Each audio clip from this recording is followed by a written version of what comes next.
The morning here is unnervingly quiet. A small, murky green pool sits motionless at the base of a cliff. No waves, no current, no visible sign of danger. But something about this place isn't right. The water is too still, as if it's hiding something beneath the surface. When you descend, the first sound you hear isn't the water. It's your own breathing, echoing steadily inside your mask. And with every meter you go down, that breathing grows heavier. This place doesn't kill with violence. It simply waits for you to make a mistake. In this video, we'll return to real events, real people, and decisions that could never be undone beneath this seemingly harmless pool. So what lies beneath this water that allows no mistake to exist? If you're drawn to true stories where humans confront the absolute limits of themselves, consider subscribing to the channel and turning on notifications so you don't miss what comes next. Northern Cape, South Africa, on the edge of the Kalahari Desert. In the middle of an arid landscape where signs of life are scarce, there is a sprawling cattle farm known as Mount Carmel. It is so remote that reaching it requires hours of driving along unmarked dirt roads. At the edge of that property lies a small pool of water pressed against a rock face. The surface is murky green, perfectly still. No waves, no current. From the outside, there is nothing to suggest this is a dangerous place. The entrance to Bushman's Hole is narrow and unassuming. But just beneath the surface, its structure changes completely. A vertical shaft drops straight down before opening into a massive chamber hidden deep underground. The main chamber stretches more than 250 meters in length, nearly 80 meters wide, and descends to almost 300 meters in depth. At that level, natural light no longer exists. The space becomes completely dark, empty, and orientation depends entirely on guidelines and equipment. The water inside the cave is fresh water, remarkably clear. The temperature remains stable year-round. There are no strong currents, no tides, none of the features typically associated with danger in open water diving. That stability creates a dangerous assumption that this place can be controlled. But at nearly 300 meters deep, the pressure is close to 30 times greater than at the surface. The human body was never designed to function under these conditions. The lungs cannot operate independently. The nervous system begins to degrade. Every breath, every movement depends entirely on machinery. A small error in equipment, breathing gas, or judgment does not cause immediate disaster. The consequences arrive slowly, quietly. And once they begin, they cannot be reversed. The bottom of Bushman's Hole is not solid rock. It is soft silt and fine sediment. A single light impact can lift a cloud of debris, erasing visibility in seconds. When that happens, three-dimensional space disappears. Up and down lose their meaning. For deep cave divers, Bushman's Hole offers three things they seek: depth, stability, and an extreme physiological challenge found in very few places on Earth.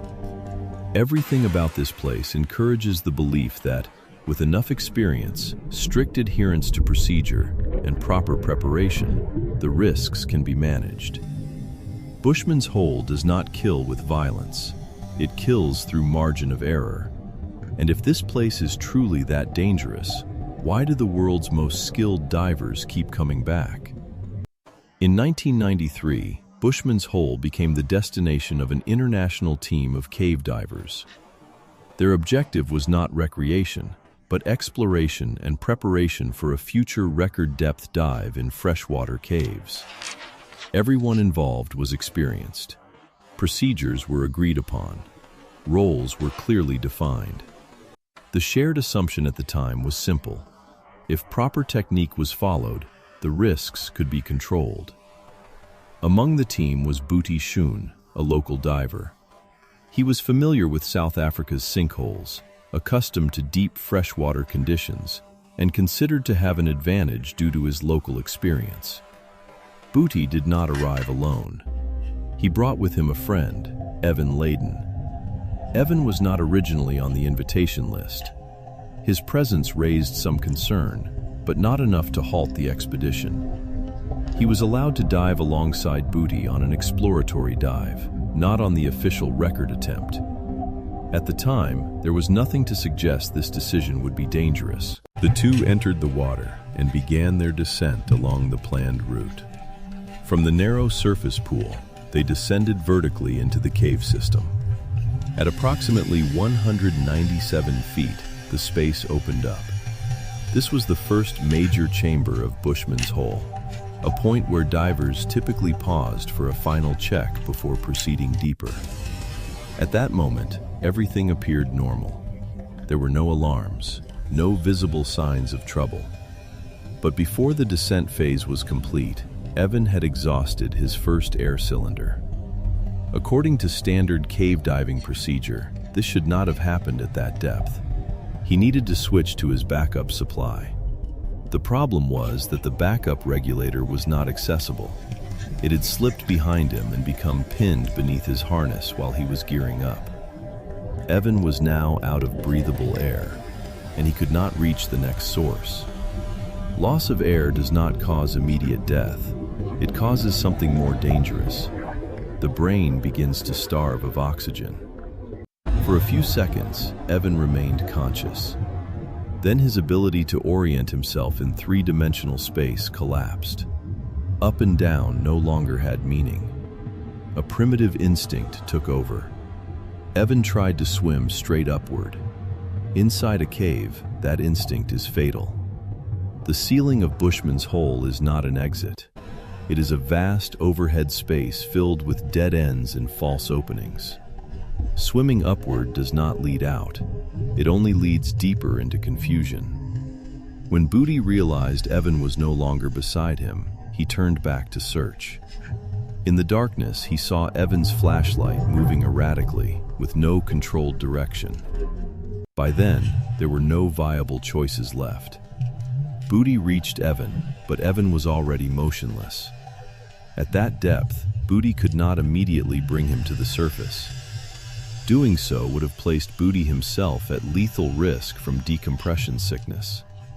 Booty had no option but to leave. When Evan was eventually brought to the surface, the support team began resuscitation immediately. More than 90 minutes of continuous CPR followed. There was no response. Evan Layden was pronounced dead at the site. He did not die because he lacked skill. He died because his brain no longer had enough oxygen to remember where he was. If a small deviation is enough to kill at this depth, what happens when humans decide to go even deeper? After the death of Evan Layden, Bushman's hole was no longer just an exploration site. It became a limit that needed to be measured.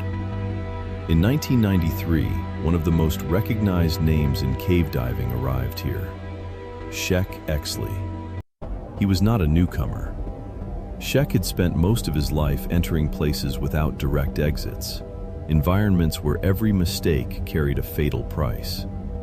His experience was not theoretical. It was built over hundreds of hours inside some of the most complex cave systems ever explored. This time, the objective was clear: to determine the true depth of Bushman's hole and to see how far the human body could go in extreme freshwater conditions. The dive unfolded in a setting the team already understood. No waves, no current, no external forces interfering. That stability continued to reinforce a long-held belief that with enough experience, sufficient preparation, and strict adherence to procedure, depth was merely a number. Shek began his descent along the guideline. With every meter, pressure increased. Breathing gas grew heavier. The body's reaction time slowed, though this was difficult to perceive in the moment. At 263 meters, he approached the biological limits of the human body. At that depth, there was no room for correction. No margin for experimentation, no safety buffer. Sheck reached the bottom, confirmed the depth, and began his ascent. There was no visible malfunction, no obvious incident. He returned to the surface alive. But for Sheck Exley, it was not a victory. It was only a temporary permission to return. He understood what had happened inside his body at that depth. He understood that it was not skill that brought him back, but the fact that nothing had yet drifted beyond the allowable margin of error. After this dive, Bushman's hole was marked, not as a place to be conquered, but as a boundary. Sheck did not view the 263-meter mark as an invitation to go deeper. He saw it as a warning. At that depth, survival is not guaranteed. It is a variable. And once such a marker exists, what happens when someone refuses to stop there? After the 263-meter mark, Bushman's hole was no longer an unknown. It had a number, and for some, that number was not the end. One of those people was Nuno Gomez. He was an engineer, accustomed to complex systems and to the belief that with enough understanding, everything could be controlled. He was also a deep diver, with years of experience operating at depths where the human body begins to behave differently. Before 1996, Nuno had already returned to Bushman's hole twice. The first time, he reached approximately 755 feet. The second time, deeper still, around 827 feet. Both dives ended early due to decompression issues. Not because of panic, not because of equipment failure, but because the body had clearly signaled that it was being pushed too far. Those signals did not create fear. They created a new assumption, that with better preparation, a larger support team, and a more detailed plan, the limit could be pushed just a little farther. In 1996, Nuno returned to Bushman's hole with a full support operation, including multiple divers and a doctor monitoring the entire dive. Everything was designed to reduce risk. Every procedure was reviewed. The descent began as planned. Nuno dropped faster than expected, but still within acceptable parameters. At that depth, time and distance begin to compress. Small deviations are difficult to detect. When the bottom appeared, it came sooner than anticipated. Nuno hit the bottom hard. The impact was enough to send silt and sediment billowing upward, filling the space and erasing all visibility. Within seconds, the environment went completely dark. At the same time, his body began to react. Nitrogen narcosis impaired judgment. High-pressure nervous syndrome set in, causing uncontrollable tremors and loss of motor coordination. His hands and legs no longer responded precisely to intention. Nuno became stuck in the mud. At this depth, there are no quick choices. No extra movements. Only a very narrow window before control is lost entirely. Nuno stopped. He did not thrash. He did not attempt to swim upward immediately. He inflated his buoyancy. A slight lift was enough to free his body from the sediment, allowing him to rise above the silt cloud. Visibility slowly returned. Control was restored, piece by piece. Nuno continued the dive. He reached a depth of 282.6 meters, surpassing the previous marker. But the most dangerous part was not over. Time at the bottom lasted only a few minutes. The remainder of the dive, more than 12 hours, was spent in a long, cold series of decompression stops, as the body slowly adjusted back toward lower pressure. He returned to the surface alive. But once again, Bushman's hole made something clear. Records are not defined by how deep you go. They are defined by whether you panic during the few seconds that matter. At this depth, 5 seconds of panic is enough to kill. And if the person who doesn't survive is not the one chasing the record, then who will be the next to pay the price? Before Bushman's hole became associated with record-breaking attempts, It was still a site for training dives, where support divers worked quietly in the background. One of them was Dion Dreyer, 20 years old, a support diver. Dion was not chasing records. His role was to be in the right place at the right time, ensuring that everything functioned smoothly for those going deeper. Before the trip, Dion received a call inviting him to join the support team for preparatory dives at Bushman's Hole. For a young diver, it was a rare opportunity. He agreed almost immediately. His family did not share the same confidence. Their concern appeared early and never fully faded. But at the time, there was no concrete reason to believe that fear was justified. In 1994, Dion arrived at Bushman's Hole for a practice dive. The objective was not record depth. It was to familiarize the team, test procedures, and carry out planned decompression stops. The dive began normally. Everything followed the expected sequence. There were no equipment failures, no obvious warning signs. As the divers entered the decompression phase, they stopped at their assigned depths. They checked on one another. Every signal indicated that everyone was fine. Then Dion was gone. There was no call for help, no distress signal, only a gap where he had been moments before. When the team looked downward, they saw Dion's light sinking into the darkness below, not along the guideline. With no sign of control, Dion was falling. At that depth, falling requires no force. A few seconds of unconsciousness is enough. The exact cause was never conclusively determined. The most widely accepted explanation was hypercapnia, the buildup of carbon dioxide in the body. Hypercapnia does not cause pain. It does not trigger immediate panic. It simply makes a diver feel slightly more tired, slightly slower. By the time the brain can no longer maintain consciousness, there is no time left to react.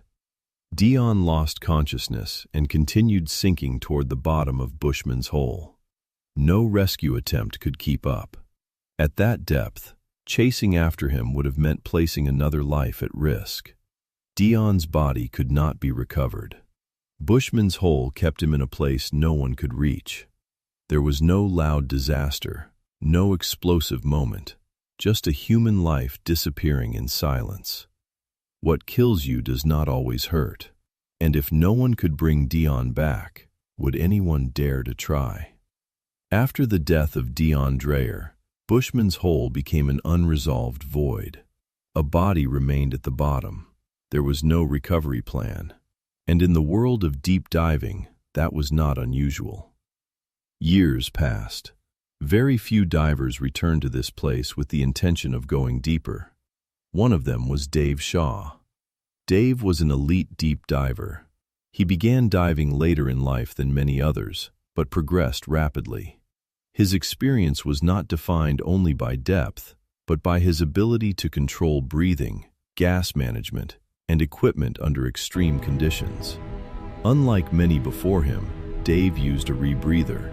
The system recycles breathing gas, removes carbon dioxide, and maintains a stable oxygen level.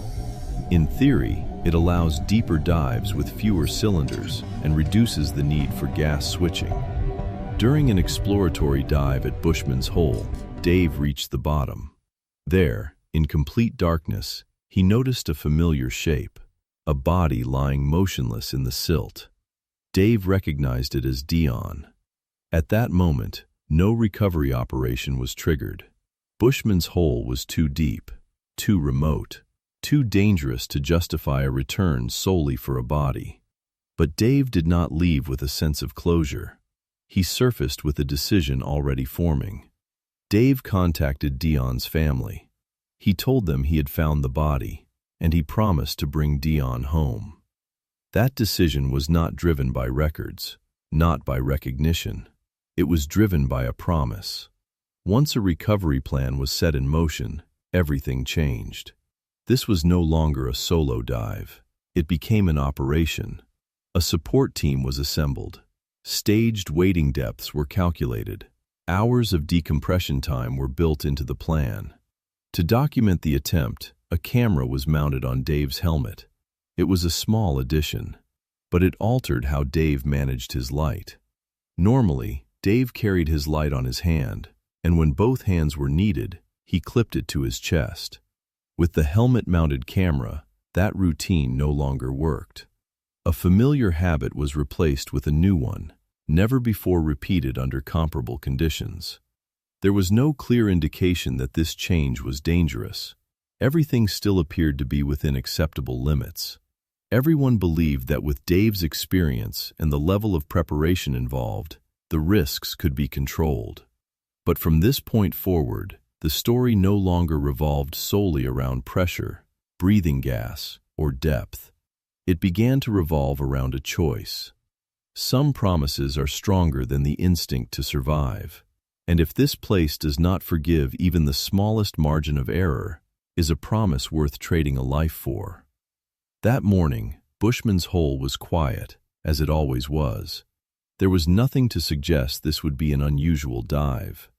Dave Shaw entered the water first. This was a solo descent, timed down to the minute. The objective was clear. The route had been fixed. At a predetermined depth, Don Shirley stopped. His role was to wait. If everything went according to plan, Dave would ascend, transfer Dion's body, and then begin the long series of decompression stops that would last for hours. During the early phase of the dive, everything remained within acceptable limits. There were no abnormal signals, no warnings. Dave continued downward alone. When he reached the bottom, Dave saw Dion. The position was the same as before, but one detail was wrong. Dion's body was not fixed in the sediment.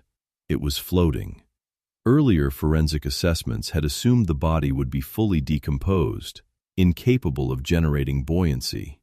That assumption was no longer valid. Dave was forced to adapt on the spot. He began struggling to place Dion into the recovery bag. The task required more effort than anticipated. Time passed faster than planned. Dave's breathing rate increased. With a rebreather, this was not merely a sign of stress. It triggered a dangerous chain of events. Carbon dioxide began to accumulate inside the system. The sensation of air hunger did not arrive immediately. It came slowly, silently. Dave slipped into tunnel vision. His brain no longer processed the full environment. There was only one objective left: complete the task. As Dave started to leave the bottom, he was stopped. His light became entangled in a line. This was a solvable situation. Dave was carrying cutting tools. He had the equipment. He had the experience. But in a state of tunnel vision, the brain no longer prioritizes survival. It prioritizes the mission. Dave tried to free himself. Time continued to pass. His breathing continued to accelerate. Carbon dioxide levels exceeded what the body could tolerate. Consciousness faded rapidly. Dave Shaw lost consciousness underwater, and he died there. Above him, Don Shirley began to realize something was wrong. Dave did not appear at the expected time. Don chose to descend beyond his assigned depth. It was a reasonable decision under the circumstances. At greater depth, Don's equipment failed. The gas control system was compromised. He was forced to begin his ascent without automatic support. The decompression sequence lasted for hours. His body was pushed to its limits. Don survived. But the damage to his inner ear was permanent. The loss of balance never went away. It was not a major mistake that killed Dave. It was a small change. And once again, Bushman's hole proved something simple. The environment does not care about your motivation. Days after the fatal dive, as the support team returned to Bushman's hole to retrieve remaining lines and equipment, they found two bodies near the surface. Dave Shaw was still upright, resting against the rock wall. Dion Dreyer was tied to him with a rope. Dave had brought Dion to within reach of the light. There were no final words, no direct witnesses, only the outcome of a sequence of decisions unfolding exactly as they had been set in motion. Everything ended in silence, the same way Bushman's hole has always existed. After what happened, Bushman's hole was not closed. It was not surrounded by dramatic warning signs, but within the deep diving community, the name took on a different meaning. Limits were recalculated. Procedures were reviewed more carefully. Discussions about body recovery at extreme depth became more cautious than ever before, not because of fear, but because of a clearer understanding of a place where human beings are no longer allowed to correct mistakes. Bushman's hole is not the most dangerous place on Earth, but it is a place that does not forgive error. As technology allows humans to go farther, deeper, and stay longer in environments never meant for life, where does our true stopping point lie? There are places on this Earth where humans are only temporary guests. If you're interested in real stories about human limits in extreme environments, please like the video, subscribe to the channel, and leave a comment with your thoughts. Thank you for watching, and I'll see you in the next one.